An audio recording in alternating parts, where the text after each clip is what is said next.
It's called Show Me the Money. And there's a few questions that we added to this past year's program.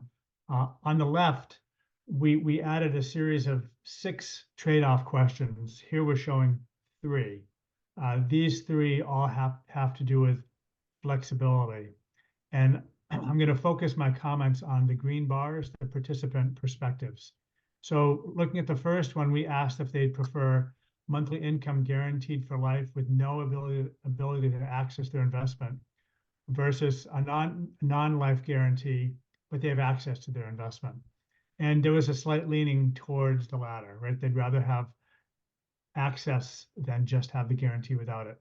Similarly, the next one down, where we said, would you rather have higher monthly payouts, but there's nothing left over for your heirs versus lower payments that leave an account value for your heirs. And again, they lean slightly towards the right side, more flexibility.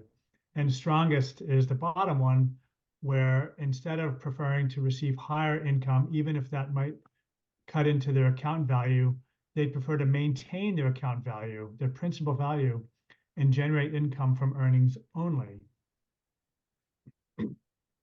So in all these cases, when we show them kind of higher income with a guarantee versus less with some type of with more flexibility or access to their money, they tend to choose the latter. And that by itself suggests that, well, then we need to make sure that we give people liquidity and access to their money and things like that. However, when we add dollar amounts into the equation, and here we have 2 new questions we added this past year, we get a different picture. So in this case, we gave them 3 options and we asked them to rank them.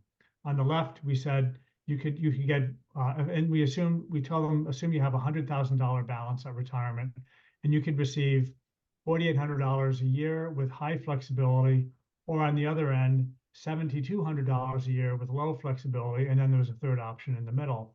And we said rank these 1, 2, or 3.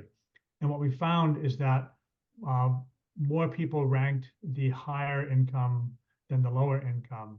And so in this case, they're saying, I would rather have higher income than flexibility now that you're showing me actual dollar amounts. Where in the previous questions on the previous slide, we didn't give them any dollar amounts. We just said higher versus lower.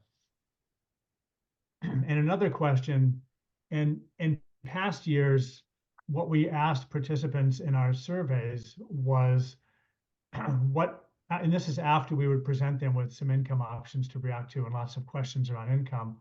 We would ask them, how much of your account value at retirement do you think you would allocate to one of these income options?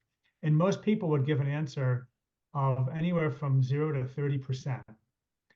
And on the right-hand side here, in the top right, in our participant focus groups, we asked that same question, and they anecdotally, or at least qualitatively, gave answers that tended to fall in that lower range as well, about on average 20%.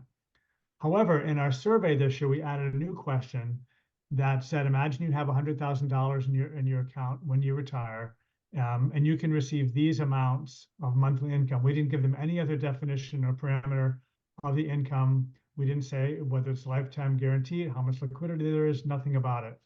We just simply said you could get this much income if you allocated a certain amount to it. And we also showed them annual amounts as well. And again, they leaned towards higher income. Over half of them said they would allocate most of their account balance to an income option to get that higher income.